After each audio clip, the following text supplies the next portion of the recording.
সংসারে আমাদের জীবনে যখন কোনো সুখ বা দুঃখ আসে, তার জন্য আমরা কাউকে না কাউকে অবশ্যই দায়ী করে থাকি, তাই না?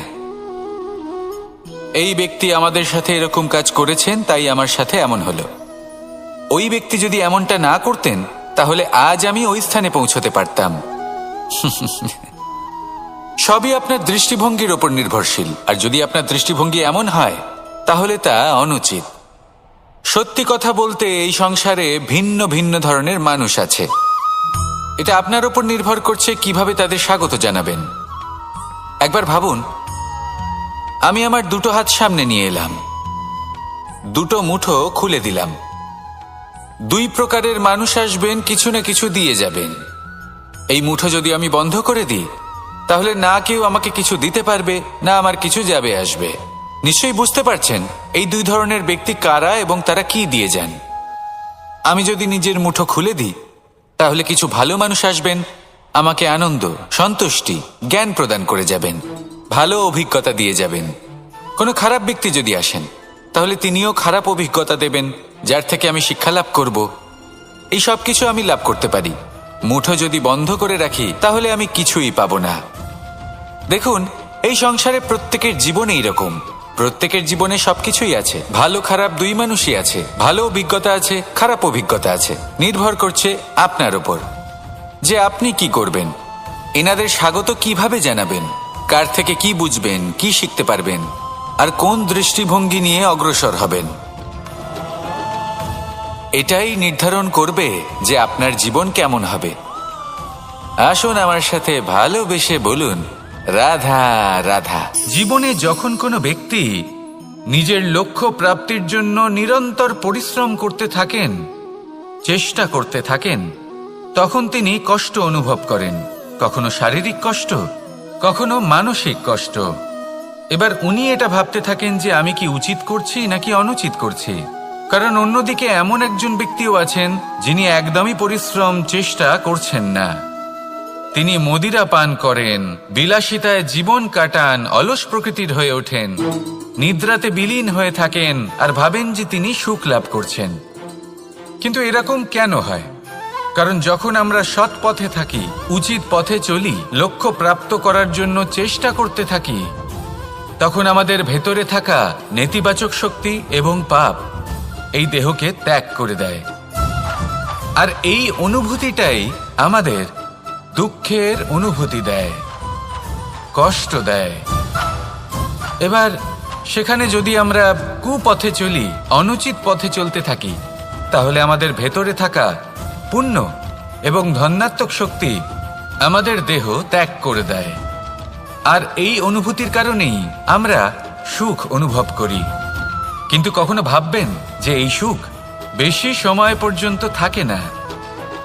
সেই জন্য সবসময় মনে রাখবেন, যদি আপনি জানেন যে এটাই আপনার লক্ষ্য, এটাই উচিত পথ, শুভ পথ, তাতে নিরন্তরভাবে এগিয়ে যেতে চেষ্টা করতে থাকুন। এই কষ্ট আপনাকে সুখের পরাকাষ্ঠায় কখন পৌঁছে দেবে তা আপনি জানতেই পারবেন না। আসুন আমার সাথে ভালোবেসে বলুন, রাধা রাধা। প্রত্যেক মানুষ নিজের জীবনে হীরক তথা হিরে এবং দর্পণ এই দুই দেখেছেন। এই দুই হলো সাদা এবং এরা দুজনেই আলোর প্রতিফলন ঘটায় এবং এরা দুজনেই উজ্জ্বল হয়ে ওঠে। আপনি হয়তো মনে মনে ভাবছেন যে এটা কি ধরনের তুলনা করছি। একটা হিরে তো রত্ন, তার মূল্য দর্পণের থেকে অনেক গুণ বেশি। কিন্তু হিরে থাকাতে দর্পণের মূল্য কিন্তু কোনো অংশে কমে যায় না, তাই না? মানুষ যখন হিরে নিজের হাতে নেয়, তখন সবার আগে কি খোঁজে? দর্পণ, যাতে তার মধ্যে দিয়ে দেখে সে বুঝতে পারে যে সেই হিরে আদৌ তার শোভাবর্ধন করছে কিনা, তাকে ভালো দেখাচ্ছে কিনা, প্রসাধনের জন্য সেটা ব্যবহার করা ঠিক হবে কিনা। অর্থাৎ হীরের উপস্থিতিতে দর্পণের গুরুত্ব কম হলো না। দর্পণের কারণে হীরের মূল্য বোঝা গেল। আমাদের জীবনেও ঠিক এরকমই ঘটে। আপনারা যদি সংসারে নিজের আশেপাশে দেখেন, এমন অনেক মানুষ দেখতে পাবেন যারা নিজেদের ক্ষেত্রে মহান স্থানে পৌঁছেছেন, নিপুণ এবং শ্রেষ্ঠ হয়েছেন। আর তাদের মধ্যে আপনার নিজের মনে হয় যেন আপনি হলেন দর্পণ। নিজেকে ছোট মনে করবেন না। আপনার মূল্য কম হচ্ছে না, আপনার নিজস্ব মূল্য আছে। আর যদি আপনার অস্তিত্ব না থাকে তাহলে ওনাদের অস্তিত্বের মূল্য সংসার বুঝতেই পারবে না। জীবনে সবসময় চেষ্টা করবেন যাতে আপনি আরো বেশি শ্রেষ্ঠ হয়ে উঠতে পারেন। আপনি নিজে যে স্থানে আছেন সেটাকে ছোট মনে করবেন না, তারও নিজস্ব একটা মূল্য আছে। যদি আপনি হিরে হয়ে থাকেন তাহলে অহংকার করবেন না, যদি আপনি দর্পণ হয়ে থাকেন তাহলে নিজেকে ছোট মনে করবেন না। আসুন আর আমার সাথে ভালোবেসে বলুন, রাধা রাধা। মানুষ জন্মগ্রহণ করে, তার সাথে ভয়েরও জন্ম হয়। ছোটবেলা থেকেই আমাদের মনে কোনো না কোনো প্রকারের ভয় থেকেই যায়।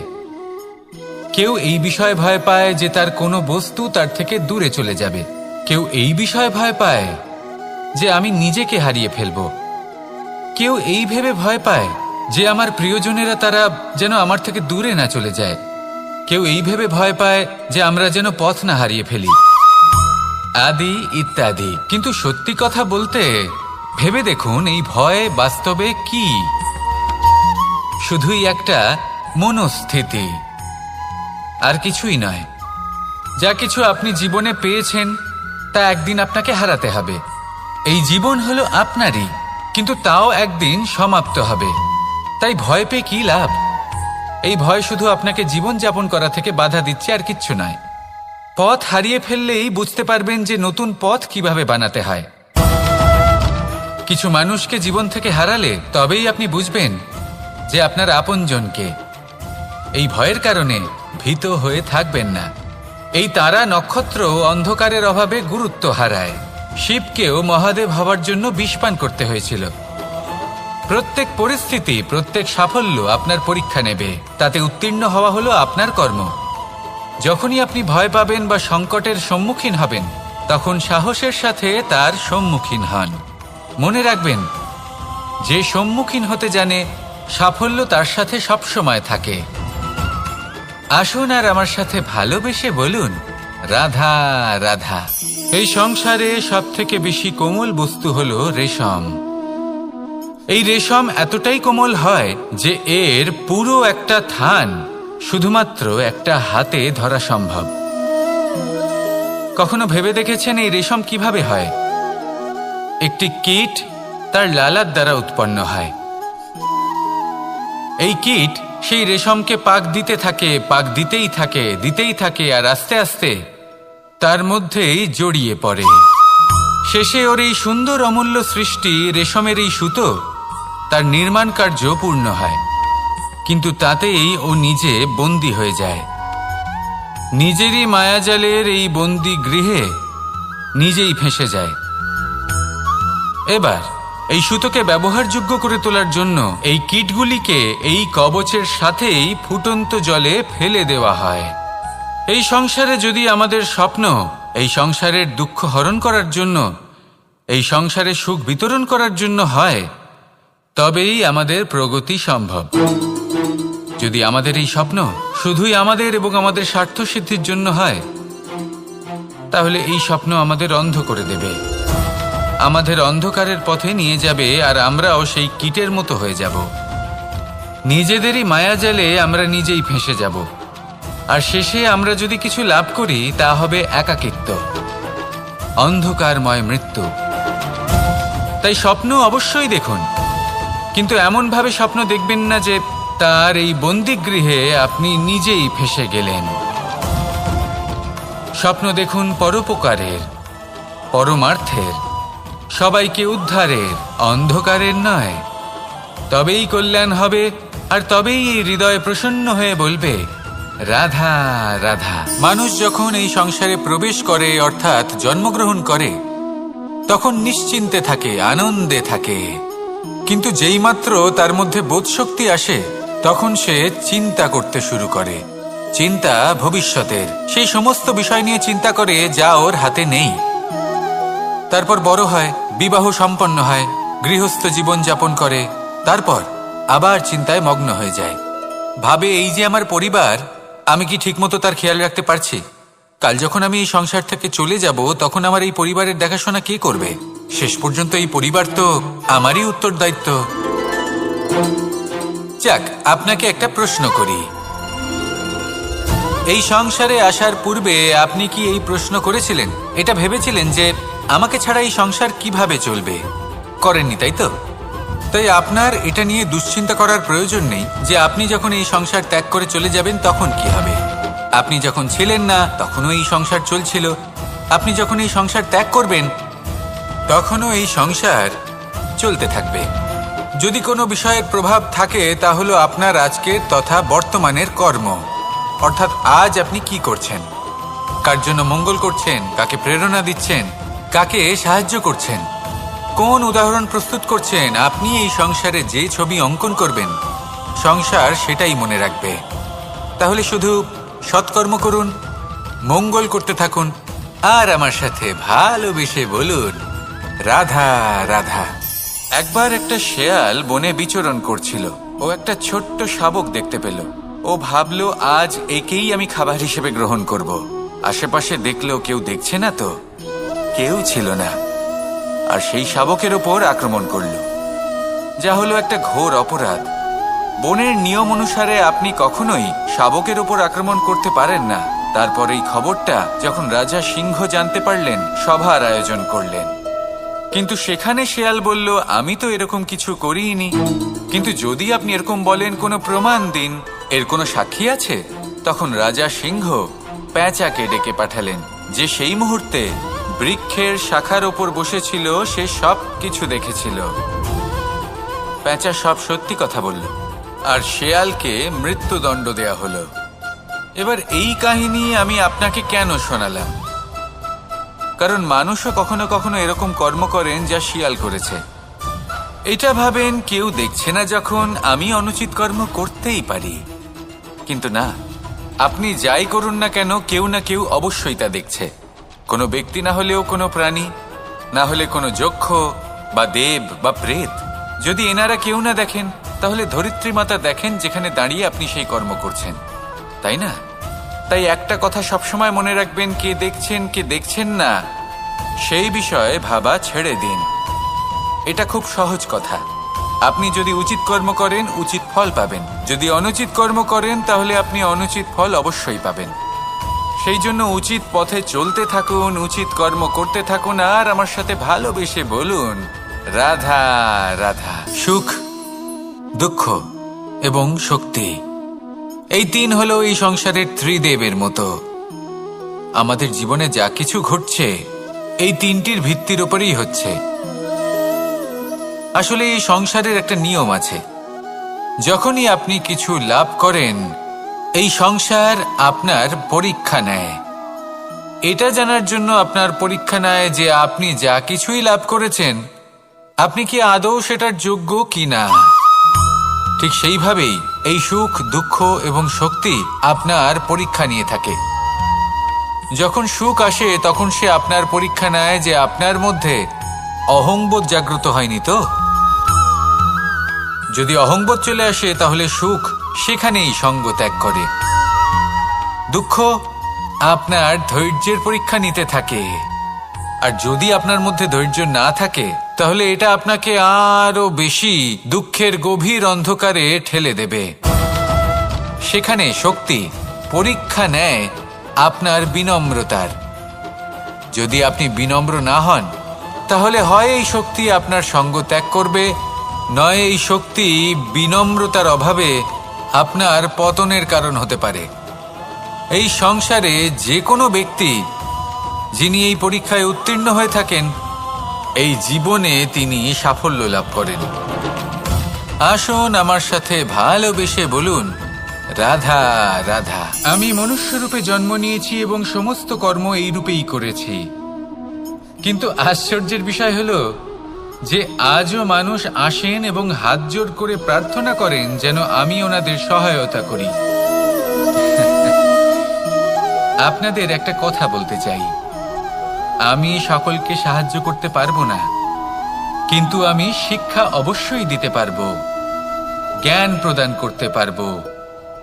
এমন কিছু জ্ঞান যার ভিত্তিতে মানুষ যা চাইবেন তাই লাভ করতে পারবেন, যদি সঠিক কর্ম করতে থাকেন। যখন কংসের অসুররা গোকুলে ধ্বংসলীলা চালাচ্ছিলেন তখন আমি কারোর থেকে সাহায্য চাইনি। আমি দাঁড়িয়েছিলাম এবং আপনি অবশ্যই লাভ করবেন। আর এই মন সুপ্রসন্ন হয়ে বলবে, রাধা রাধা। ভোজন এই সংসারে যেই হোক না কেন, কোনো মানুষ হোক, কোনো প্রাণী হোক, কোনো কীট হোক বা কোনো বনস্পতি হোক, প্রত্যেকের জন্য ভোজন অতি আবশ্যক। কারণ ভোজন থেকেই শক্তি পাওয়া যায়, আর সেই শক্তি দিয়েই সংসারের, আমাদের জীবনের সমস্ত কার্য করা যায়। এবার এমন এক ধরনের শক্তি হয় যা শীতের ঋতুতে সূর্য থেকে আমরা পেয়ে থাকি, আর আরেক ধরনের উত্তাপ হয় যা দিয়ে ভোজন রান্না করা হয়, সুস্বাদু নানান ধরনের ভোজন। এবার অত্যন্ত গুরুত্বপূর্ণ হলো যে ব্যক্তি সেই ভোজন বানাচ্ছেন তার মানসিক পরিস্থিতি এবং সেই ব্যক্তি যিনি ভোজন গ্রহণ করছেন তার মানসিক অবস্থা। যখনই আপনি ভোজন বানাচ্ছেন তখন ভালোবাসার সাথে কাজটা করুন, ধন্যাত্মক ভাব নিয়ে, সৎ ভাবনার সাথে। কারণ আপনার এই মানসিক স্থিতি শক্তির আকারে সেই খাদ্যের সাথে মিলেমিশে যায়।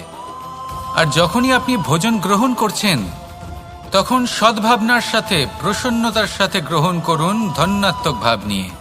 যদি আপনি প্রসন্নতার সাথে রান্না করেন, প্রসন্নতার সাথে খাদ্য গ্রহণ করেন, তাহলে আপনি প্রসন্নই থাকবেন। আর মন সুপ্রসন্ন হয়েই বলবে, রাধা রাধা।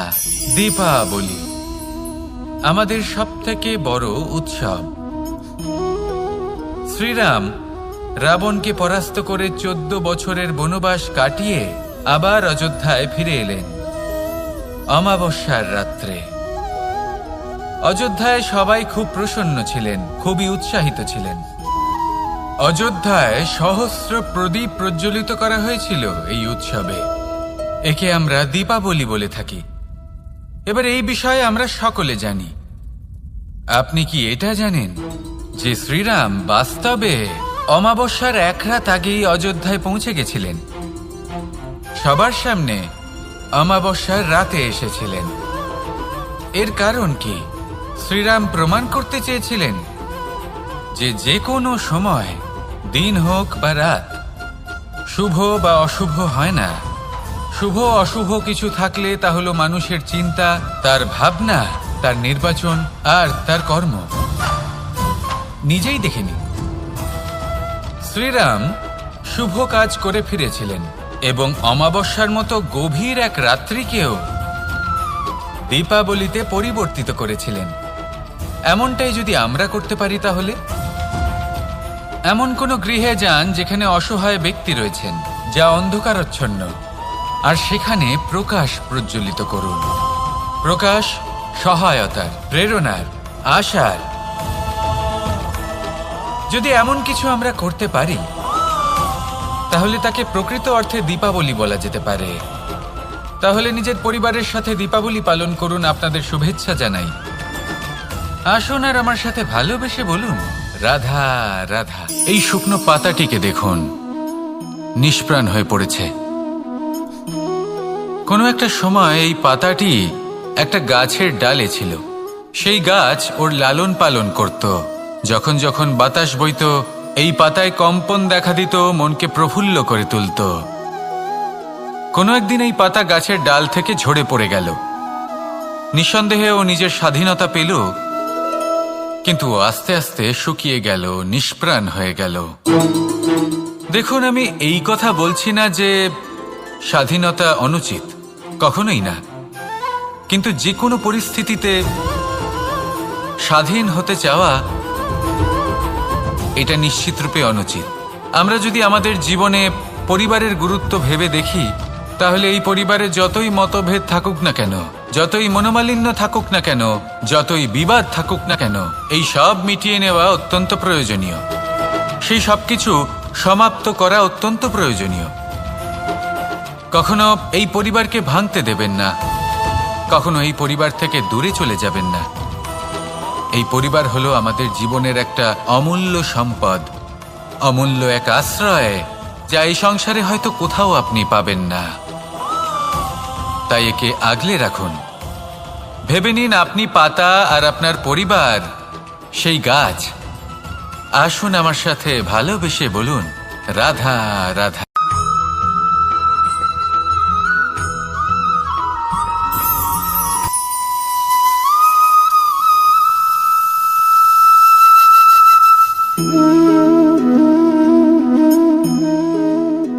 মোহনের বাঁশির এই সুর, এই সঙ্গীত কার না পছন্দ হয়, সবারই খুব ভালো লাগে। এবার এই সুর আসে কোথা থেকে? কেউ বলবেন কৃষ্ণের হৃদয় থেকে। সত্য কথা, এই সুর হৃদয় থেকে নির্গত হয় এবং প্রকট হয় এই বাঁশি থেকে। এই বাঁশিটাকে দেখুন, এই ছিদ্রগুলি দেখুন, প্রত্যেকটা সুর থেকে নিজস্ব একটা স্বর নির্গত হয়। এবার যে ব্যক্তি এই সমস্ত সুর এবং স্বর বুঝতে পারেন, এতে নিপুণ, তিনি এই বাঁশির দ্বারা যে সুর নির্গত করবেন তা তো মধুর অবশ্যই হবে। এবার জীবনের সাথেও কিছুটা এরকমই ঘটে। জীবনের কিছু নীতি থাকে, অর্থ, কুটুম্ব এবং আধ্যাত্মিক। যদি জীবনের প্রত্যেকটা মুহূর্ত সুখময় হয় এরকম আপনি চান, তাহলে এই তিনটি নীতিতে আপনাকে নিপুণ হতে হবে। কোনো একটি বিশেষ নীতির প্রতি যদি আপনি বেশি ঝুঁকে পড়েন, তাহলে বাকি দুই নীতি থেকে যা সুখ লাভ করা সম্ভব তা পারবেন না। ধন অর্জন করতে হবে পরিবারের জন্য, পরিবারের সুখ মনের শান্তির জন্য, মনে শান্তির প্রয়োজন মনের শুদ্ধতার জন্য। যখন এই মন শুদ্ধ হবে, জীবন শুদ্ধ হবে, পবিত্র হবে, সুন্দর হবে এবং ভালোবেসে বলবে, রাধা রাধা। আমি রথে যাত্রা করি, তাতে বারবার পথে থামি আর দেখি যে আমি অনুচিত দিকে যাচ্ছি না তো, আমি উচিত পথেই যাচ্ছি তো। কারণটা কি? কারণ হলো যাতে আমি পথভ্রষ্ট না হয়ে যাই। জীবনযাত্রাতেও এটাই প্রয়োজন। জীবনযাত্রায় ভোগবিলাসের পথে হারিয়ে যাওয়া খুব সহজ। বারবার থেমে আপনাকে দেখতে হবে, নিজেকে কিছু প্রশ্ন করতে হবে। আমি কি আজ সেই কর্মই করছি যেটা আমি করতে চেয়েছিলাম? আমি কি আজ সেই জীবন যাপন করছি যেমন আমি যাপন করতে চেয়েছিলাম? যদি এই প্রশ্নগুলোর উত্তর হ্যাঁ হয়, তাহলে এগোতে থাকুন, নয়তো থেমে যান এবং বিচরণ করুন। মনে রাখবেন, এই সংসার অত্যন্ত জটিল আর এতে হারিয়ে যাওয়া অত্যন্ত সরল। সেই জন্য নিজে থেকে বারবার থামা এবং জীবন চিন্তন করা অত্যন্ত আবশ্যক। তাহলে সেটাই করুন আর আমার সাথে ভালোবেসে বলুন, রাধা রাধা। আমরা যখনই কোনো যাত্রায় যাব বলে মনে করি, তখনই আমরা প্রস্তুত থাকি আসন্ন বিপদের জন্য বা সংকটের জন্য।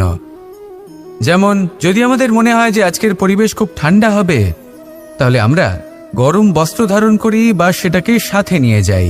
যদি মনে হয় যে বৃষ্টি হতে পারে বা বৃষ্টি হয়ে চলেছে, আমরা দেখছি, তাহলে আমরা একটা ছাতা সাথে নিয়ে নিই। আমরা প্রস্তুত থাকতে চাই এবং এটাই উচিত, এবং সেই কারণেই আমরা যাত্রায় সাফল্য লাভ করি। কিন্তু যদি আমরা কথা বলি জীবনযাত্রা নিয়ে, যা কিনা সব থেকে বেশি গুরুত্বপূর্ণ, তাহলে তার জন্য আমরা পূর্ণরূপে প্রস্তুত থাকি না। আশেপাশের মানুষ, এই সমাজ, আমাদের সাথী, আমাদের মিত্ররা যে কোনো মুহূর্তে বদলে যেতে পারেন। সেই জন্য আমরা নিজেদেরকে কখনো সাবধান করি না, কখনোই নিজেদের প্রস্তুত করি না। আমাদের এটা কখনোই মনে হয় না যে এরকম হতে পারে, আর সেই কারণেই শেষে গিয়ে আমরা অত্যন্ত দুঃখ পাই। একটা অমূল্য শিক্ষা আছে যেটা আমাদের লাভ করা উচিত, সতর্ক থাকা উচিত। এই জীবনযাত্রার জন্য শুধুমাত্র এই পরিবেশের বিষয়ে তথ্য সংগ্রহ করা বা তাকে অনুমান করা, এটুকু হলেই চলবে না। আমাদের আশেপাশের মানুষজনকে দেখতে হবে, তাদের স্বভাব পরিস্থিতির ওপর নজর রাখতে হবে। যখন তারা রং পাল্টাচ্ছেন, নজর রাখতে হবে, তা অত্যন্ত আবশ্যক। পরিবর্তন আপনার জীবনে অবশ্যম্ভাবী, সঠিকভাবে তার সম্মুখীন হন। আসুন আমার সাথে ভালোবেসে বলুন, রাধা রাধা। কথায় আছে যে স্বপ্ন এবং লক্ষ্য হলো একটি মুদ্রারই দুটি দিক। যতক্ষণ না স্বপ্ন দেখছেন, ততক্ষণ বুঝবেন কি করে আপনার লক্ষ্য কি? স্বপ্ন দেখে যদি নিজের লক্ষ্য বুঝতে পারেন, সেটা পেতে চান, তবেই সেটা লাভ করতে পারবেন। কিন্তু স্বপ্ন এবং লক্ষ্য এই দুইয়ের মধ্যে একটা ভারসাম্য রয়েছে, যেটা বজায় রাখা প্রয়োজনীয়। একে আমরা বলে থাকি পরিশ্রম। দেখুন, যদি আপনি স্বপ্ন দেখতে চান, তাহলে পরিশ্রম ত্যাগ করে নিদ্রা লাভ প্রয়োজন। কিন্তু যদি আপনি লক্ষ্য লাভ করতে চান, তাহলে আপনাকে নিদ্রা ত্যাগ করে পরিশ্রম করতে হবে। তাই আলস্য ত্যাগ করুন এবং সিদ্ধান্ত নিন যে আপনি কি চান। আপনার জীবনের এই তুলাদণ্ডে স্বপ্নের পাল্লা ভারী হওয়া প্রয়োজন নাকি লক্ষ্যের? আমার মতে এই দুইয়ের মধ্যে যদি ভারসাম্য বজায় রাখেন, তবে পথ নিজে থেকেই সামনে আসবে। শুধু সেই পথে অগ্রসর হতে থাকুন এবং আমার সাথে ভালোবেসে বলুন, রাধা রাধা। ঈশ্বর আসলে কে? সংসারের বেশিরভাগ মানুষের কাছে ঈশ্বর হলেন এই সংসারের রচয়িতা, পালনকর্তা। কারোর কাছে উনি জ্ঞাতা, কারোর কাছে উনি হলেন আস্থার প্রতীক, আবার কারোর জন্য শুধুমাত্র অন্ধ বিশ্বাস। কিন্তু এই ঈশ্বর কি কোনো শরীর, নাকি একটা বোধ, নাকি শুধুই শ্রদ্ধা? ঈশ্বর হলেন তিনি যিনি হলেন আপনার ইষ্ট। সেই জন্যই তো গুরু, মাতা, পিতা এনাদেরও ঈশ্বরই বলা হয়েছে। যাদেরকে আমরা ঈশ্বর বলে মনে করি, যারা আমাদের ইষ্ট, তারা আমাদের একটি পথ দেখান, একটি দিকে চালিত করেন। সেই পথে চলে আপনি শুভ কর্ম করতে পারেন। আর যখন কোনো ব্যক্তি তার ঈশ্বরের আদেশ পালন করেন, তখন সে নিজে থেকেই শুভ পথে অগ্রসর হয়ে যান। বেশ কয়েকজন মানুষ ঈশ্বরের ওপর আস্থা রাখেন এবং ভাবেন যে অনুচিত কোনো কাজ করা উচিত নয়, ঈশ্বর দেখছেন। ওনারা ভয় পান যে কোনো অনুচিত কর্ম করলে কে জানে তার পরিণাম কি হবে। এমন অনেক ব্যক্তি রয়েছেন যারা ঈশ্বরকে বিশ্বাস করেন এবং জানেন যে ঈশ্বর তাদেরকে দেখছেন। তাই যে যে শুভকর্ম ওনারা করেছেন, তার ফল তারা অবশ্যই পাবেন। এবার আপনি ভয় পেয়ে ঈশ্বরকে বিশ্বাস করবেন, নাকি বিশ্বাসের দ্বারা ঈশ্বরকে বিশ্বাস করবেন, সেই সিদ্ধান্ত আপনারই। কিন্তু হ্যাঁ, যদি আপনার মনে ঈশ্বরের জন্য কোনো স্থান থাকে, যদি আপনার কোনো ইষ্ট থাকেন, যদি আপনি কাউকে ঈশ্বর মনে করেন, যার প্রত্যেক আদেশ আপনি পালন করে থাকেন, তাহলে বলি, ঈশ্বর কখনো আপনাকে অনুচিত পথে চালিত করবেন না। আসুন আমার সাথে ভালোবেসে বলুন, রাধা রাধা। আপনারা সবাই একটা গাছের পাতাকে দেখুন। যতক্ষণ পর্যন্ত ও গাছের সাথে, মানে গাছের ডালের সাথে জুড়ে থাকে, সে সবুজ থাকে, বাতাসের সাথে সে নড়তে থাকে। যতক্ষণ পর্যন্ত ও সূর্য থেকে পাওয়া রশ্মির শক্তি গাছে পৌঁছে দেয়, ততক্ষণ ও ডালের সাথে যুক্ত থাকে। কিন্তু যখন সেই পাতা শুকিয়ে যায়, তখন তার কোনো গুরুত্ব থাকে না। সেই পাতা গাছের ডালে এবং বৃক্ষের কাছে বোঝা হয়ে থেকে যায়। এবং এমন এক সময় আসে যখন সেই ডালটি শুকনো সেই পাতাকে পরিত্যাগ করে। এটাই আমরা এই প্রকৃতিতে দেখি এবং এটাই হলো সত্য। আর এটাই আমাদের জীবনে খুব বড় একটা শিক্ষা। যদি আপনিও নিজের জীবনে নিজের আপনজনদের কাছে বোঝা স্বরূপ হয়ে দাঁড়ান, তাহলে তারা আপনাকে যতই ভালোবাসুক না কেন, ওনারা যদি নাও চান, তাহলেও এমন এক দিন আসবে যখন আপনার আপনজন আপনাকে পরিত্যাগ করবে। সেই জন্য সবসময় আত্মনির্ভর হয়ে ওঠার চেষ্টা করুন। নিরন্তর পরিশ্রম করতে থাকুন, কারোর উপর বোঝা হয়ে থাকবেন না, বরং তার সাথে মিলে দায়িত্ব পালন করুন। এমনটা করবেন, তাহলে আপনার সম্মানও বজায় থাকবে এবং সম্পর্কের মধ্যে আপনার মূল্যও বজায় থাকবে। আসুন আর আমার সাথে ভালোবেসে বলুন, রাধা রাধা। প্রেম 2.5 অক্ষর, মাত্র 2.5 অক্ষরের এই শব্দ প্রেম, এর মধ্যে ত্রিলোকের এবং সমগ্র ব্রহ্মাণ্ডের বীজ নিহিত আছে। এমন কি আছে যা এই প্রেম করতে পারে না? যেখানে শক্তি এবং বিদ্যা প্রয়োগ করে আপনি কিছুই করতে পারবেন না, সেটাও প্রেম দ্বারা অর্জন করা সম্ভব। প্রেম চাইলে পাথরেও ফুল ফোটাতে পারে। প্রেম চাইলে ন্যাড়া পাহাড়ের বুক চিরে নদীপথ তৈরি করতে পারে, চাইলে নিরক্ষর ব্যক্তিকে সংসারের শ্রেষ্ঠ জ্ঞানী করে তুলতে পারে। শুধুমাত্র এই প্রেমের জন্য সবার দুষ্টু কানাই ঘনশ্যাম হয়ে উঠেছিল। শুধুমাত্র এই প্রেমের টানেই ত্রিলোকের স্বামী দ্বারকাধীশ নির্ধন সুদামার পদসেবাও করেছিলেন। এই প্রেম হলো সংসারের সবথেকে বড় শক্তি। এই সংসারের আধার হলো প্রেম। এমন কিচ্ছু নেই যা এই প্রেমের পক্ষে সম্ভব নয়। যেখানে বিদ্যা এবং শক্তি সাহায্য করতে পারে না, সেখানে এই প্রেম আপনাকে জয়ী করে দিতে পারে। তাহলে আসুন আর আমার সাথে ভালোবেসে বলুন, রাধা রাধা। মানুষের এই জীবন, মানুষ জন্ম নেয়, একটা নির্দিষ্ট সময়ের পরে এই সংসার ত্যাগ করে চলেও যায়। এবার শুধু এটাই আবশ্যক নয় যে এই জীবনকালকে আপনি যাপন করবেন, শুধু এটাই গুরুত্বপূর্ণ নয়। আবশ্যক এবং গুরুত্বপূর্ণ হলো এটা যে এই জীবনকালে আপনি এমন কিছু করেন যাতে এই সংসারের মঙ্গল হয়, যাতে এই সংসার আপনাকে মনে রাখে, আপনার থেকে প্রেরিত হয়, আপনার মতো হতে চায়, প্রত্যেক বছর আপনার জন্মতিথির অপেক্ষা করে, এমনভাবে আপনার জন্মদিন পালন করে যাতে সেটা মহোৎসবের আকার ধারণ করে। এবার এই জন্মদিন এমনি এমনি মহোৎসবে পরিণত হয় না। তখন হয় না যখন কোনো ব্যক্তি রাজার রূপে বা কোনো গোয়ালার রূপে জন্মগ্রহণ করে। তখন পরিণত হয় যখন একজন মানুষ জন্মগ্রহণের পরে এই সংসারকে কোনো শিক্ষা দিয়ে যান। কিভাবে একজন মানুষ গোয়ালা থেকে রাজা হতে পারে, কিভাবে একজন মানুষ অসত্য থেকে সত্যের পথে চলতে শুরু করেন, অধর্ম থেকে ধর্মের পথে চালিত হতে পারেন, কিভাবে অন্ধকার থেকে প্রকাশের দিকে যেতে পারেন, কিভাবে নিজের আত্মাকে পরমাত্মার সাথে মিলিত করতে পারেন। তা সে রামনবমী হোক বা জন্মাষ্টমী হোক, তাদের জীবনের সাথে জড়িত প্রত্যেক মুহূর্ত একটা পরবের আকার ধারণ করে। তাহলে আপনিও এইভাবে নিজের জীবন যাপন করতে থাকুন। এই সংসারে শুধু ভালোবাসা বিতরণ করুন, কিছুটা এমনভাবে বিতরণ করুন যাতে আপনি এই সংসার থেকে চলে যাওয়ার পরেও এই সংসারে আপনি শুধুই ভালোবাসা বিতরণ করতে পারেন। যদি আপনি এরকম করেন, সংসারকে প্রেরণা দেন, তাহলে আপনার জীবনও রাধা কৃষ্ণের প্রেমের মতোই অলৌকিক এবং দৈব হয়ে উঠবে। আসুন আর আমার সাথে ভালোবেসে বলুন, রাধা রাধা। কথায় আছে সংসারে নাকি সকল রোগের ওষুধ আছে।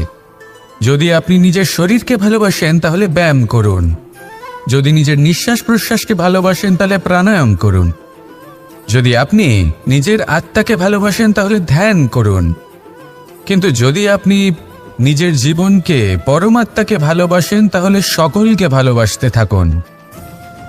এই ভালোবাসা অত্যন্ত গুরুত্বপূর্ণ এবং আবশ্যক। ভালোবাসার থেকে ভালো না কোনো ওষুধ আছে, না আছে কোনো আসন। এর থেকে ভালো না কোনো ব্যায়াম আছে আর না কোনো প্রাণায়াম। এই ভালোবাসা বড় বড় সমস্যারও সমাধান করতে পারে। ভালোবাসা বড় বড় বিপদকে আপনার থেকে দূর করতে পারে। এই ভালোবাসাই আপনাকে জীবনে বাঁচতে শেখায়, কারণ ভালোবাসাই হলো জীবনের আসল সত্য। তাহলে আসুন আর আমার সাথে ভালোবেসে বলুন, রাধা রাধা। অর্থ, দ্বিতীয় পুরুষার্থ। এই অর্থ বলতে বেশিরভাগ মানুষই ধন মনে করেন, কিন্তু যদি অর্থের তাৎপর্য শুধুমাত্র ধন হয় তাহলে তা কিন্তু অত্যন্ত অনর্থকারী। তাহলে অর্থের অর্থ কি? অর্থ সেটাই যা আমাদের জীবনের জন্য প্রয়োজনীয়, যা আমাদের সুখ দান করে, শান্তি প্রদান করে, কারণ সেটাই সবথেকে মূল্যবান। মাতা পিতা, বন্ধু, আত্মীয় স্বজন, গুণ, পুণ্য, জ্ঞান, এই সব কিছু মিলে অর্থ তৈরি হয়। আর সঠিকভাবে বলতে গেলে এটাই কিন্তু জীবনের আসল অর্থ। তাহলে আসুন আমার সাথে ভালোবেসে বলুন, রাধা রাধা। দিশা আমাদের পথ প্রদর্শন করে,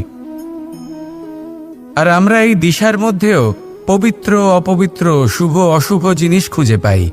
কিন্তু প্রশ্ন হলো এটাই যে সত্যি কি এই দিশা পবিত্র বা অপবিত্র হয়, শুভ বা অশুভ হয়? সত্যি কথা বলতে দিশা শুধুই একটা দিক মাত্র, কিন্তু সেই দিকে যে ব্যক্তি থাকেন তার কর্ম হয় শুভ হয় নয় অশুভ হয়। যেমন ধরুন সূর্য, সূর্য যাকে ছাড়া আমাদের জীবন চলতে পারে না, উনি উদিত হন পূর্ব দিক থেকে, এবং এই কারণে সূর্য মহান নন বা পবিত্র নন যে উনি পূর্ব দিক থেকে উদিত হন। উনি এই কারণে মহান কারণ উনি আমাদের সকলকে প্রকাশ প্রদান করেন, এবং পূর্ব দিক এই কারণে মহান কারণ সেদিক থেকে সূর্যোদয় হয়। এবার সূর্যাস্ত হয়ে থাকে পশ্চিম দিক থেকে, আর তাই বেশিরভাগ মানুষ পশ্চিমকে অশুভ মনে করেন, অপবিত্র মনে করেন। সেখানেই যদি আমি উত্তর এবং দক্ষিণের কথা বলি তাহলেও সেই একই ব্যাপার। উত্তর দিকে যদি আমরা কখনো যাত্রা করতে চাই তাহলে আমরা নিঃসংকোচে কোনো ভাবনা চিন্তা ছাড়াই যাত্রা করতে পারি। সেখানেই দক্ষিণ দিকে যদি আমরা যাত্রা করতে চাই তাহলে আমরা শুভ মুহূর্ত খুঁজি। কারণটা কি?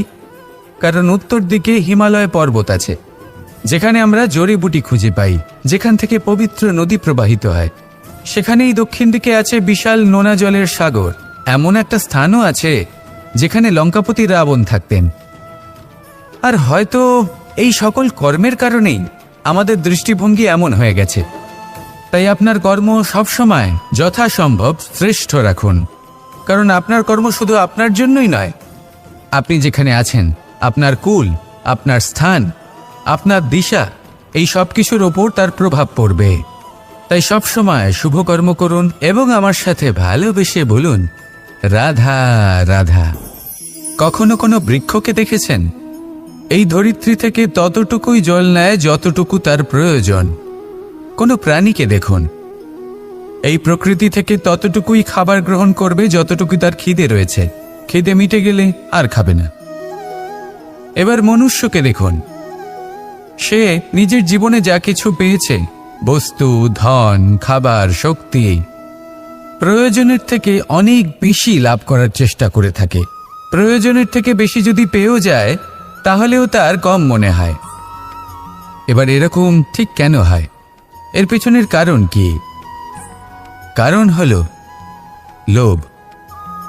লোভের আগুন কিছু এমন হয়, যদি মানুষের মনে একবার প্রজ্বলিত হয় তাহলে শুধু বাড়তেই থাকে। ততক্ষণ বাড়বে যতক্ষণ না আপনি নিজে তাকে বাধা দিচ্ছেন। তবে এই লোভের আগুন নিয়ন্ত্রণ করা সম্ভব। পরিমিতিবোধ, পরিমিতিবোধের চিন্তা। আপনাকে শুধু নিজেকে একটা সরল প্রশ্ন করতে হবে।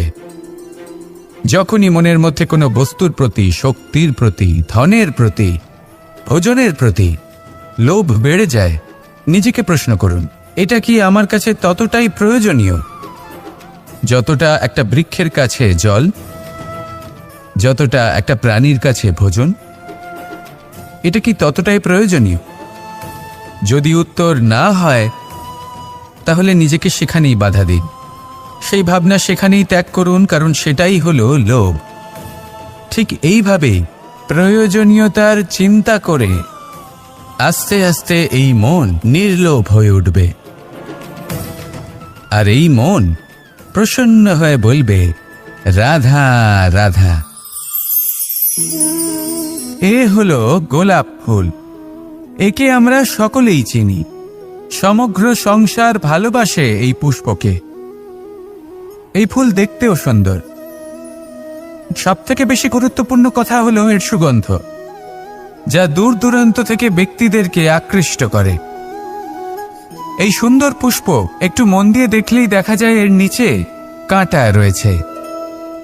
এই সংসার বলে, এ প্রকৃতির কেমন রচনা, এত কোমল পুষ্প, এটা কি তীক্ষ্ণ কাঁটা সহ প্রস্ফুটিত হয়? এটাই হলো জীবনের সত্য। আমাদের অন্তরের সদ্গুণ, সেগুলিও এই ফুলের মতোই সুন্দর। সংসারের সৌন্দর্য দেখতে পায়, এর সুগন্ধ চতুর্দিকে ছড়িয়ে পড়ে। কিন্তু এই সদ্গুণ জাগ্রত করে তোলার জন্য কঠোর পরিশ্রম করতে হয়, প্রতিনিয়ত চেষ্টা করে যেতে হয়। তাই জন্য যদি আপনি জানেন আপনার পথ উচিত কিন্তু তা কাঁটায় পরিপূর্ণ, তাহলে থামবেন না, চলতে থাকুন। একবার যদি অন্তরের সদ্গুণ জাগ্রত হয়, তাহলে এই সংসার এই সৌন্দর্য দেখবে আর সুগন্ধে আকর্ষিত হয়ে আপনার কাছে আসবে। এই মন, এই জীবন প্রসন্ন হয়ে বলবে, রাধা রাধা। জীবন হলো আত্মিক সুখের বিষয়। যখন আপনি কোনো শ্রেষ্ঠ কাজ করেন, আপনার মন আপনাকে বলে দেবে যে আজ আপনি কোনো শুভ কাজ করেছেন। সেটাই হলো আত্মিক সুখ, এটাই হলো জীবন। তাই নিন্দার মাধ্যমে যে দুঃখ জীবনে আসে বা ফেলে আসা অতীতের জন্য আপনার জীবনে যে দুঃখ আসে, সেগুলো ভাবা বন্ধ করে দিন আর কর্ম করুন এই বর্তমানের জন্য, আগামী ভবিষ্যতের জন্য। আজ আপনাকে আমি একটা কাহিনী শোনাব। রাধার সখী ললিতা একদিন প্রসাধন করছিল। ও দর্পণে নিজেকে দেখল, আর তখন ওর প্রসাধন ওর ভালো লাগলো না। ও বারংবার নিজের প্রসাধন বদলাতে থাকলো আর দর্পণের দিকে তাকালো। কখনো ফুল বদলালো, কখনো বস্ত্র বদলালো, কখনো আভূষণ বদলালো, কিন্তু কিছুতেই নিজের প্রসাধন ওর ভালো লাগলো না। ওর মনে হতে লাগলো যেন ওর রূপ ওকে ত্যাগ করেছে। ও এই কথা রাধাকে বলল। রাধা ওই দর্পণের দিকে তাকালো, একটা বস্ত্র নিল আর সেই দর্পণকে স্বচ্ছ করে তুলল। তারপর ললিতা ওই দর্পণের দিকে তাকালো আর ও নিজের উদ্ভাসিত রূপ দেখতে পেল, নিজের সৌন্দর্য দেখতে পেল। তাৎপর্য মালিন্য দর্পণে ছিল, তার রূপে নয়। ঠিক সেইভাবেই এই দর্পণের মতোই হলো আমাদের মন। যদি এতে মালিন্য থাকে, তাহলে এই সংসারের সবকিছুই মলিন বলে মনে হবে। আপনি যদি এই সংসারের সৌন্দর্য দেখতে চান, এই সংসারের শুভ কি সেটা জানতে চান, তাহলে নিজের মনকে স্বচ্ছ করে তুলুন। আসুন আমার সাথে ভালোবেসে বলুন, রাধা রাধা। এটা কোনো এক সময়ের ঘটনা। মাটির নিচে ছিল জল, আর মাটির ওপর ছিল একটা বৃক্ষ, আর সেই বৃক্ষে ছিল একটা পাতা যা আকাশকে স্পর্শ করত। যখনই কোনো ব্যক্তি আসতেন, সেই পাতাকে দেখে তার প্রশংসা করতেন। তাই বলে, আকাশে সোনার মেঘ কত ছবি আঁকে, আপনার নাম কবু লিখে নাহি রাখে। অর্থাৎ প্রতিনিধি ওই বৃক্ষের পাতাকেই মনে করা হতো, সব প্রশংসা ওই পাতাকেই করা হতো। যেখানে চোখের আড়ালে থাকা সেই জল মাটির নিচে থেকে নিঃস্বার্থভাবে নিজের কাজ করে যেত, সেই বৃক্ষকে শক্তি প্রদান করত। কয়েকদিন পরে সেই পাতার অহংকার হতে শুরু করল। সে ভাবতে শুরু করলো যে আমিই হলাম এই জলের অস্তিত্ব, আমি আছি সেই কারণেই এই জলের কথা স্মরণ করা হয়। আর কিছুদিন পরে সেই বৃক্ষ সেই জল শোষণ করা বন্ধ করে দিল, এবং সর্বপ্রথম মৃত্যু হল সেই পাতার। সেই পাতা যা আকাশকে স্পর্শ করছিল তা ঝরে মাটিতে পড়ে গেল, আর প্রত্যেক ব্যক্তি তার ওপর দিয়ে হেঁটে চলে যেত, তাকে দেখে আর কেউ প্রশংসা করত না। সেই জন্য জীবনে কখনো অহংকার করবেন না, বিশেষ করে তাদের কখনো অহংকার প্রদর্শন করবেন না যাদের কারণে আপনি সাফল্য লাভ করেছেন, যারা আপনার জীবনের আধার।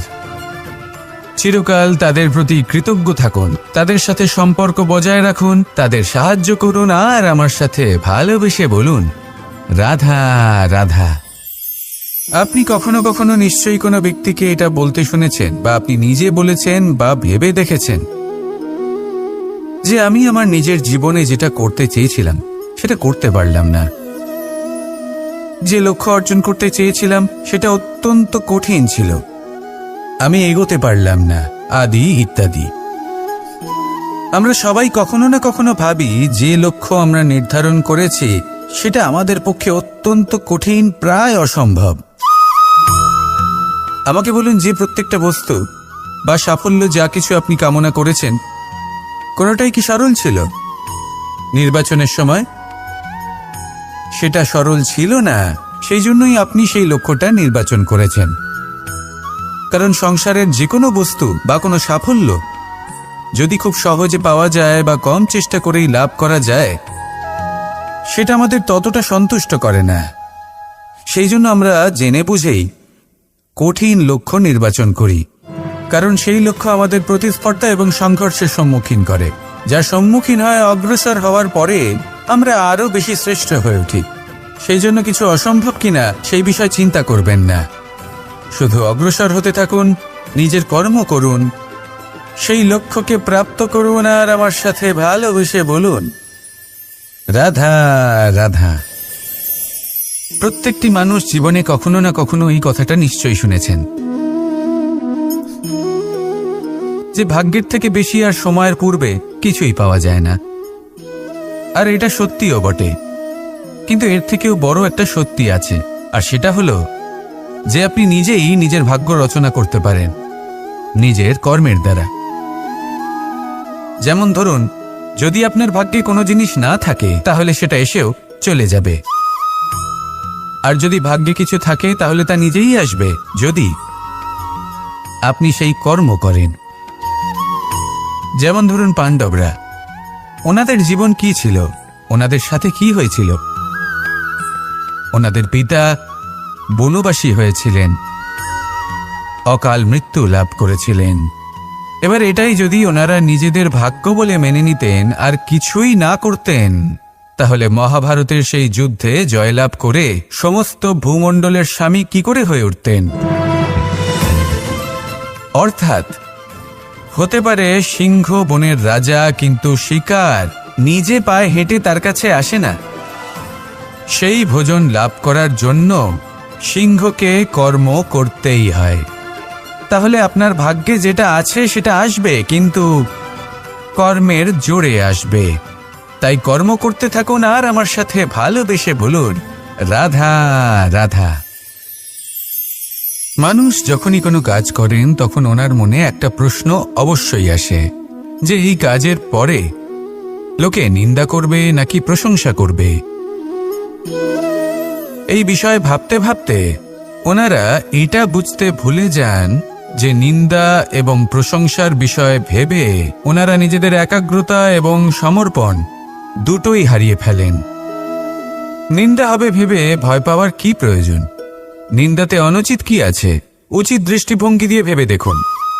নিন্দা এবং প্রশংসা এই দুটোই হলো অনিবার্য। নিন্দা যখনই হয় তখন যে যাই বলুক না কেন, আপনি একটা সুযোগ লাভ করেন, একটা সুযোগ নিজের ভুল বুঝতে পারার, সেটা শুধরে নিতে পারেন, নিজের পথ বদলে নিতে পারেন আর সাফল্যের পথে অগ্রসর হতে পারেন। একটা শিক্ষা পাওয়া যায় এই নিন্দা দ্বারা। আর যখন প্রশংসা লাভ হয় তখন আমাদের মন আনন্দে ভরে ওঠে। এই দুটোই অত্যন্ত প্রয়োজনীয়। সেই জন্য নিন্দা এবং প্রশংসার এই খেলায় জীবনের অঙ্কটা বদলে ফেলবেন না, সেটা অনুচিত হবে। কারণ জীবন না শুধু নিন্দার বিষয় আর না শুধু প্রশংসার, জীবন হলো আত্মিক সুখের বিষয়। যখন আপনি কোনো শ্রেষ্ঠ কাজ করেন, আপনার মন আপনাকে বলে দেবে যে আজ আপনি কোনো শুভ কাজ করেছেন। সেটাই হলো আত্মিক সুখ, এটাই হলো জীবন।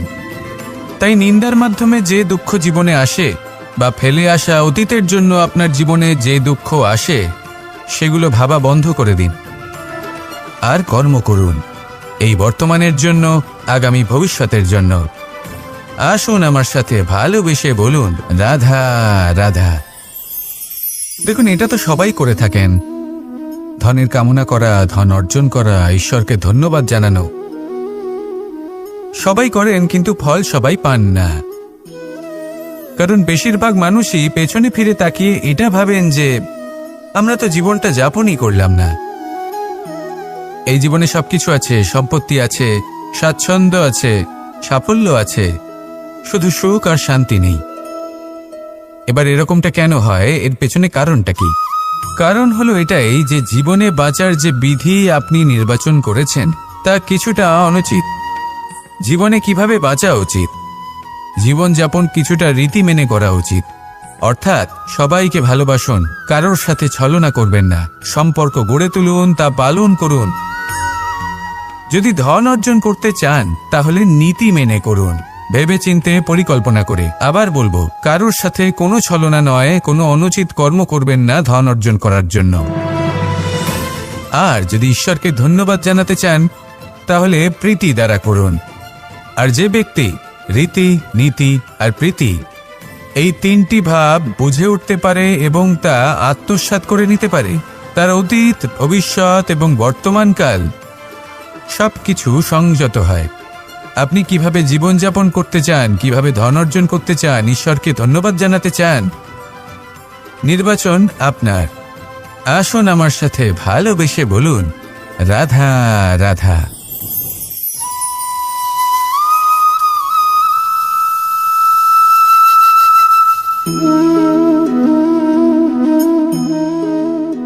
মোহনের বাঁশির এই সুর, এই সঙ্গীত কার না পছন্দ হয়, সবারই খুব ভালো লাগে।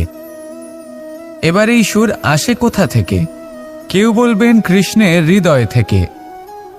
সত্য কথা, এই সুর হৃদয় থেকে নির্গত হয় এবং প্রকট হয় এই বাঁশি থেকে। এই বাঁশিটাকে দেখুন, এই ছিদ্রগুলি দেখুন, প্রত্যেকটা সুর থেকে নিজস্ব একটা স্বর নির্গত হয়। এবার যে ব্যক্তি এই সমস্ত সুর এবং স্বর বুঝতে পারেন, এতে নিপুণ, তিনি এই বাঁশির দ্বারা যে সুর নির্গত করবেন তা তো মধুর অবশ্যই হবে। এবার জীবনের সাথেও কিছুটা এরকমই ঘটে। জীবনের কিছু নীতি থাকে, অর্থ, কুটুম্ব এবং আধ্যাত্মিক। যদি জীবনের প্রত্যেকটা মুহূর্ত সুখময় হয় এরকম আপনি চান, তাহলে এই তিনটি নীতিতে আপনাকে নিপুণ হতে হবে। কোনো একটি বিশেষ নীতির প্রতি যদি আপনি বেশি ঝুঁকে পড়েন, তাহলে বাকি দুই নীতি থেকে যা সুখ লাভ করা সম্ভব তা পারবেন না। ধন অর্জন করতে হবে পরিবারের জন্য, পরিবারের সুখ মনের শান্তির জন্য, মনে শান্তির প্রয়োজন মনের শুদ্ধতার জন্য। যখন এই মন শুদ্ধ হবে, জীবন শুদ্ধ হবে, পবিত্র হবে, সুন্দর হবে এবং ভালোবেসে বলবে, রাধা রাধা। আমি রথে যাত্রা করি, তাতে বারবার পথে থামি আর দেখি যে আমি অনুচিত দিকে যাচ্ছি না তো, আমি উচিত পথেই যাচ্ছি তো। কারণটা কি? কারণ হলো যাতে আমি পথভ্রষ্ট না হয়ে যাই। জীবনযাত্রাতেও এটাই প্রয়োজন। জীবনযাত্রায় ভোগবিলাসের পথে হারিয়ে যাওয়া খুব সহজ। বারবার থেমে আপনাকে দেখতে হবে, নিজেকে কিছু প্রশ্ন করতে হবে। আমি কি আজ সেই কর্মই করছি যেটা আমি করতে চেয়েছিলাম? আমি কি আজ সেই জীবন যাপন করছি যেমন আমি যাপন করতে চেয়েছিলাম? যদি এই প্রশ্নগুলোর উত্তর হ্যাঁ হয়, তাহলে এগোতে থাকুন, নয়তো থেমে যান এবং বিচরণ করুন। মনে রাখবেন, এই সংসার অত্যন্ত জটিল আর এতে হারিয়ে যাওয়া অত্যন্ত সরল। সেই জন্য নিজে থেকে বারবার থামা এবং জীবন চিন্তন করা অত্যন্ত আবশ্যক। তাহলে সেটাই করুন আর আমার সাথে ভালোবেসে বলুন, রাধা রাধা। আমরা যখনই কোনো যাত্রায় যাব বলে মনে করি, তখনই আমরা প্রস্তুত থাকি আসন্ন বিপদের জন্য বা সংকটের জন্য। যেমন যদি আমাদের মনে হয় যে আজকের পরিবেশ খুব ঠান্ডা হবে, তাহলে আমরা গরম বস্ত্র ধারণ করি বা সেটাকে সাথে নিয়ে যাই। যদি মনে হয় যে বৃষ্টি হতে পারে বা বৃষ্টি হয়ে চলেছে, আমরা দেখছি, তাহলে আমরা একটা ছাতা সাথে নিয়ে নিই। আমরা প্রস্তুত থাকতে চাই এবং এটাই উচিত, এবং সেই কারণেই আমরা যাত্রায় সাফল্য লাভ করি। কিন্তু যদি আমরা কথা বলি জীবনযাত্রা নিয়ে, যা কিনা সব থেকে বেশি গুরুত্বপূর্ণ, তাহলে তার জন্য আমরা পূর্ণরূপে প্রস্তুত থাকি না। আশেপাশের মানুষ, এই সমাজ, আমাদের সাথী, আমাদের মিত্ররা যে কোনো মুহূর্তে বদলে যেতে পারেন। সেই জন্য আমরা নিজেদেরকে কখনো সাবধান করি না, কখনোই নিজেদের প্রস্তুত করি না। আমাদের এটা কখনোই মনে হয় না যে এরকম হতে পারে, আর সেই কারণেই শেষে গিয়ে আমরা অত্যন্ত দুঃখ পাই। একটা অমূল্য শিক্ষা আছে যেটা আমাদের লাভ করা উচিত, সতর্ক থাকা উচিত। এই জীবনযাত্রার জন্য শুধুমাত্র এই পরিবেশের বিষয়ে তথ্য সংগ্রহ করা বা তাকে অনুমান করা এটুকু হলেই চলবে না। আমাদের আশেপাশের মানুষজনকে দেখতে হবে, তাদের স্বভাব পরিস্থিতির ওপর নজর রাখতে হবে। যখন তারা রং পাল্টাচ্ছেন নজর রাখতে হবে, তা অত্যন্ত আবশ্যক। পরিবর্তন আপনার জীবনে অবশ্যম্ভাবী। সঠিকভাবে তার সম্মুখীন হন। আসুন আমার সাথে ভালোবেসে বলুন, রাধা রাধা। কথায় আছে যে স্বপ্ন এবং লক্ষ্য হলো একটি মুদ্রারই দুটি দিক। যতক্ষণ না স্বপ্ন দেখছেন ততক্ষণ বুঝবেন কি করে আপনার লক্ষ্য কি। স্বপ্ন দেখে যদি নিজের লক্ষ্য বুঝতে পারেন, সেটা পেতে চান, তবেই সেটা লাভ করতে পারবেন। কিন্তু স্বপ্ন এবং লক্ষ্য এই দুইয়ের মধ্যে একটা ভারসাম্য রয়েছে, যেটা বজায় রাখা প্রয়োজনীয়। একে আমরা বলে থাকি পরিশ্রম। দেখুন, যদি আপনি স্বপ্ন দেখতে চান তাহলে পরিশ্রম ত্যাগ করে নিদ্রা লাভ প্রয়োজন। কিন্তু যদি আপনি লক্ষ্য লাভ করতে চান তাহলে আপনাকে নিদ্রা ত্যাগ করে পরিশ্রম করতে হবে। তাই আলস্য ত্যাগ করুন এবং সিদ্ধান্ত নিন যে আপনি কি চান। আপনার জীবনের এই তুলাদণ্ডে স্বপ্নের পাল্লা ভারী হওয়া প্রয়োজন নাকি লক্ষ্যের? আমার মতে এই দুইয়ের মধ্যে যদি ভারসাম্য বজায় রাখেন তবে পথ নিজে থেকেই সামনে আসবে। শুধু সেই পথে অগ্রসর হতে থাকুন এবং আমার সাথে ভালোবেসে বলুন, রাধা রাধা। ঈশ্বর আসলে কে? সংসারের বেশিরভাগ মানুষের কাছে ঈশ্বর হলেন এই সংসারের রচয়িতা, পালনকর্তা। কারোর কাছে উনি জ্ঞাতা, কারোর কাছে উনি হলেন আস্থার প্রতীক, আবার কারোর জন্য শুধুমাত্র অন্ধ বিশ্বাস। কিন্তু এই ঈশ্বর কি কোনো শরীর, নাকি একটা বোধ, নাকি শুধুই শ্রদ্ধা? ঈশ্বর হলেন তিনি যিনি হলেন আপনার ইষ্ট।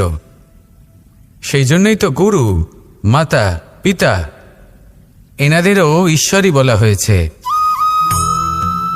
যাদেরকে আমরা ঈশ্বর বলে মনে করি, যারা আমাদের ইষ্ট, তারা আমাদের একটি পথ দেখান, একটি দিকে চালিত করেন। সেই পথে চলে আপনি শুভ কর্ম করতে পারেন।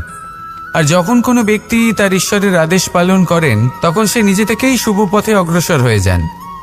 বেশ কয়েকজন মানুষ ঈশ্বরের ওপর আস্থা রাখেন এবং ভাবেন যে অনুচিত কোনো কাজ করা উচিত নয়, ঈশ্বর দেখছেন। ওনারা ভয় পান যে কোনো অনুচিত কর্ম করলে কে জানে তার পরিণাম কি হবে। এমন অনেক ব্যক্তি রয়েছেন যারা ঈশ্বরকে বিশ্বাস করেন এবং জানেন যে ঈশ্বর তাদেরকে দেখছেন।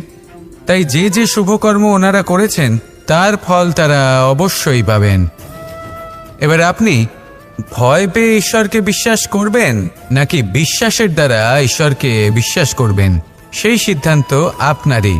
কিন্তু হ্যাঁ, যদি আপনার মনে ঈশ্বরের জন্য কোনো স্থান থাকে, যদি আপনার কোনো ইষ্ট থাকেন, যদি আপনি কাউকে ঈশ্বর মনে করেন যার প্রত্যেক আদেশ আপনি পালন করে থাকেন, তাহলে বলি ঈশ্বর কখনো আপনাকে অনুচিত পথে চালিত করবেন না। আসুন আমার সাথে ভালোবেসে বলুন, রাধা রাধা। আপনারা সবাই একটা গাছের পাতাকে দেখুন। যতক্ষণ পর্যন্ত ও গাছের সাথে, মানে গাছের ডালের সাথে জুড়ে থাকে, সে সবুজ থাকে, বাতাসের সাথে সে নড়তে থাকে। যতক্ষণ পর্যন্ত ও সূর্য থেকে পাওয়া রশ্মির শক্তি গাছে পৌঁছে দেয় ততক্ষণ ও ডালের সাথে যুক্ত থাকে। কিন্তু যখন সেই পাতা শুকিয়ে যায় তখন তার কোনো গুরুত্ব থাকে না। সেই পাতা গাছের ডালে এবং বৃক্ষের কাছে বোঝা হয়ে থেকে যায়। এবং এমন এক সময় আসে যখন সেই ডালটি